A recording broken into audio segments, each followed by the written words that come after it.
శ్రీమాత్రే నమః. శ్రావణ శుక్రవారం పూజ అసలెందుకు చేయాలి? ఆషాఢ మాసంలో అత్తింటి నుంచి పుట్టింటికి చేరతారు ఆడపడుచులు.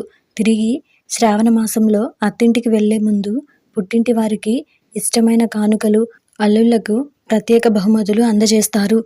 తెలుగు క్యాలెండర్ ప్రతి నెలకో ప్రాధాన్యత, విశిష్టత ఉన్నాయి. చైత్రమాసం ప్రారంభంతో ఉగాది జరుపుకుంటే ఆ వెంటనే శ్రీరామనవమి, తర్వాత వివాహ వేడుకలకు భారతీయులు, ప్రత్యేకించి హిందువులు శ్రీకారం చుడతారు.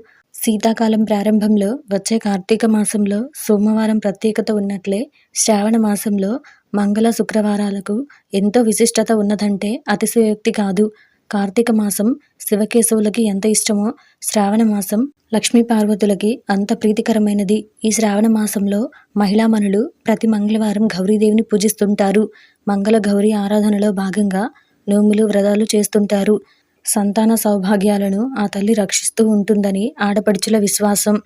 శ్రావణ మాసంలో లక్ష్మీదేవిని పూజించటం వలన ఆ దేవి చాలా సంతృప్తి చెంది కరుణిస్తుంది. వివాహితులు ఈ పూజ చేసుకోవడం వలన సౌభాగ్యవంతులుగా వర్ధిల్లుతారు. లక్ష్మి అనగానే కొందరు ధనము మాత్రమే అనుకుంటారు. ధనం, ధైర్యం, విద్య, ధాన్యం, విజయం, పరపతి, సంతానం, గుణం మనకి ప్రాప్తి కలగాలని ఆ తల్లిని పూజిస్తారు.